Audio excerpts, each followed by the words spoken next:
Suite du chapitre 2. Julien, les jambes molles, se laissa tomber dans son fauteuil, et des paroles entrecoupées lui échappaient.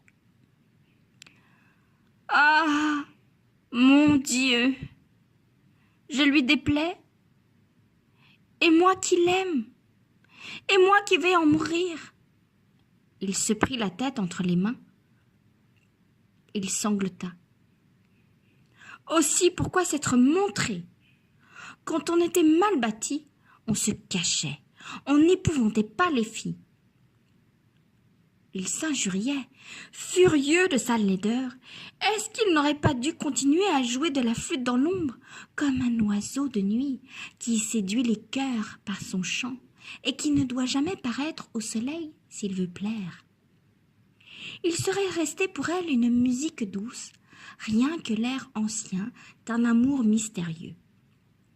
Elle l'aurait adoré sans le connaître, ainsi qu'un prince charmant, venu de loin et se mourant de tendresse sous sa fenêtre.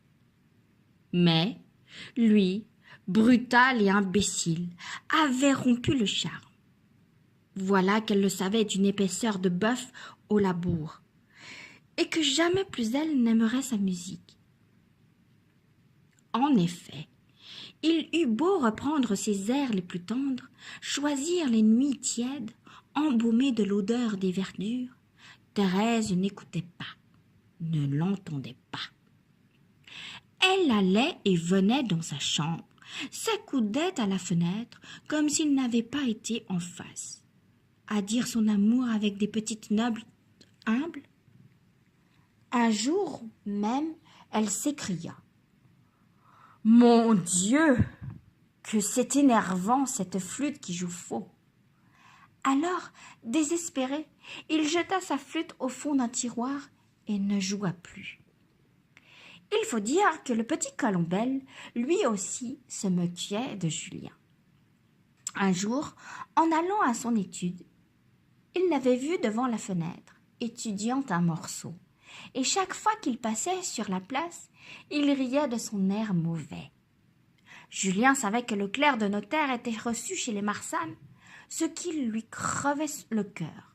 Non qu'il fût jaloux de cet avorton, mais parce qu'il aurait donné tout son sang pour être une heure à sa place. La mère du jeune homme, Françoise, depuis des années dans la maison, veillait maintenant sur Thérèse, dont elle était la nourrice. Autrefois, la demoiselle noble et le petit paysan avaient grandi ensemble, et il semblait naturel qu'ils eussent conservé quelque chose de leur camaraderie ancienne. Julien n'en souffrait pas moins quand il rencontrait Colombel dans les rues, les lèvres pincées de son mince sourire. Sa répulsion devint plus grande le jour où il s'aperçut que l'avorton n'était pas laid de visage. Une tête ronde de chat, mais très fine, jolie et diabolique, avec des yeux verts et une légère barbe frisée à son menton douillet. Ah, s'il avait encore tenu dans un coin des remparts, comme il l'aurait fait payer cher le bonheur de voir Thérèse chez elle. Un an s'écoula. Julien fut très malheureux. Il ne vivait plus que pour Thérèse. Son cœur était dans cet hôtel glacial, en face duquel il se mourait de gaucherie et d'amour. Dès qu'il disposait d'une minute, il venait passer là, les regards fixés sur le plan de muraille grise, dont il connaissait les moindres taches de mousse. Il avait eu beau, pendant de longs mois, ouvrir les yeux et prêter les oreilles.